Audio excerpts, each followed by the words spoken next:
One evening, Thomas brought his last train to the junction. Percy was glad to see him. Are you on your way to the big station, Thomas? Yes, I am. Why? Because I'm going there, too. I think something's up.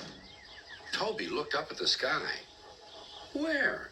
Not up there. Down here, laughed Thomas. How can something be up when it's down? Thomas was too excited to explain. Bust my buffers. Look over there. Mavis, Boko, Bill, Ben, Donald, Oliver, and Douglas raided past.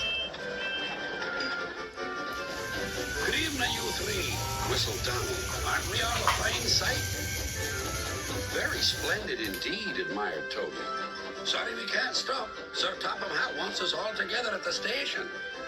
What is this about? Asked Thomas. Sir Topham Hatt has a plan, answered his driver. Come on. So they followed the other engines to the big station at the end of the line.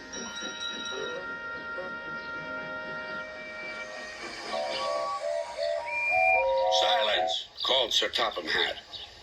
I have an important letter to read from a little girl who is 5 years old. Dear Thomas and all the engines, please, can I meet you? My friends say they would like to meet you, too. You could come to my house for tea, but my mommy says there aren't any railway tracks to my house. Can you come to the station instead? Thank you very much. It seems, continued Sir Topham Hatt, that there are many girls and boys who would like to meet you. Therefore, we're all going to the big city far away. Hooray! Hooray! The engines whistled. Silence! Other engines will be working here while you're away, so please show them what to do. As Annie and Clarabelle were going to the big city too, Thomas and Oliver practiced with some other coaches.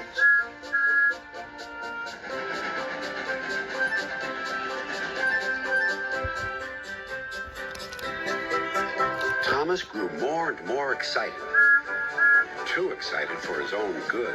I'm glad I'm a splendid engine, he puffed. Sir Topham Hatt thinks I'm really useful. I had a race with Bertie once. I whooshed through the tunnel and stopped an inch from the buffers. Then Thomas made his mistake. Just like this, he boasted.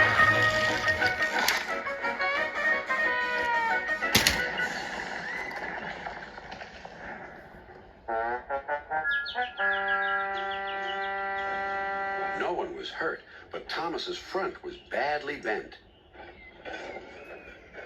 They telephoned to Sir Topham Hatt. I'll send up the workmen, he said. But if they can't mend Thomas in time, we'll have to go to the big city without him. Poor Thomas.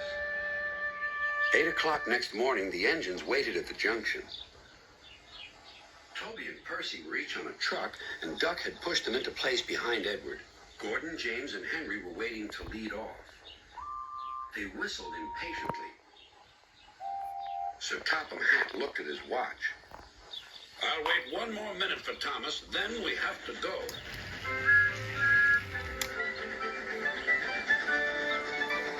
Oh, thank goodness you're still here, panted Thomas. I hope we're not late, as it's just after 8. The conductor blew his whistle and waved his flag. The engines cheered. Look out, big city, here we come. And the cavalcade puffed away.